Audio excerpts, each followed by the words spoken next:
We are talking about Iran on the day of the American Revolution. It is the 4th of July in the year 2009. But I would appreciate it if either one of you could give our listeners, some of them younger, a little bit of a background about the history of Iran. Mainly I want to talk about the Shah because back when the Islamic Revolution was taking place while Carter was the president and then lost to Reagan, pretty much around some of it around the Iranian issue. We let the Shah into the United States for medical care. And that certainly turned the people of Iran against the U.S. because they had been involved in a popular uprising against the Shah. And the Shah actually had displaced a democratically elected progressive, as I recall, before. Mohammed Mossadegh, who I mentioned. Just give us, we only have a couple of minutes left, but a little bit of a U.S. Shah relations with Iran. Okay, the Shah, since 1953 that the coup d'etat took place with the help of CIA and British intelligence service, and they overthrew Dr. Mossadegh, the liberal Democrat, popular person. Shah basically ruled the country for 25 years. It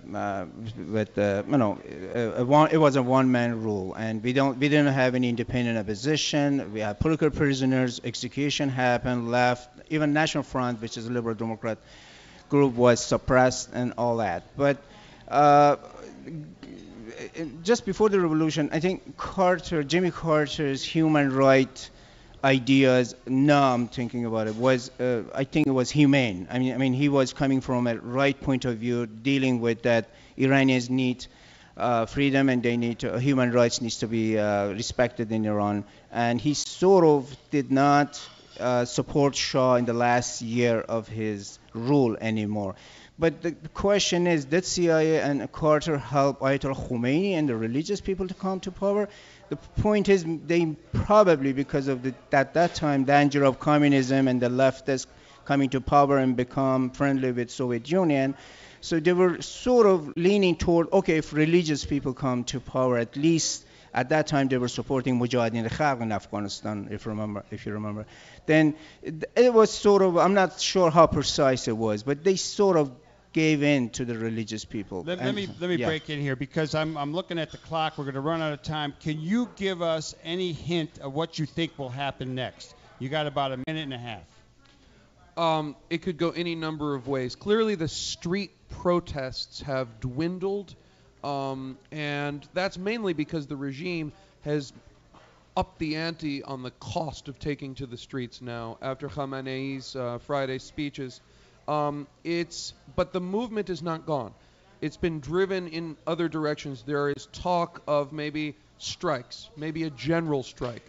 I think what you're going to see, without being able to predict exactly what kind of strategic path this movement is going to take, I think what we're going to see is that the regime now has a serious legitimation crisis, which is in the title of my book. This regime has basically... His title of his book, Legitimation Crisis in Tehran, Danny Postel.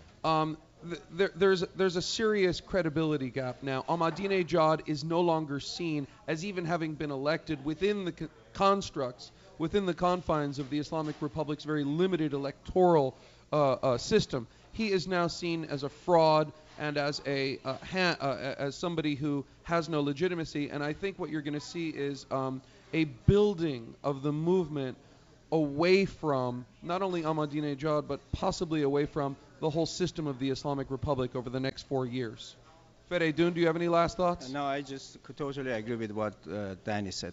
Well, okay, here we go. I'm going to thank everybody who helped make this show possible. I want to thank my guests, Dr.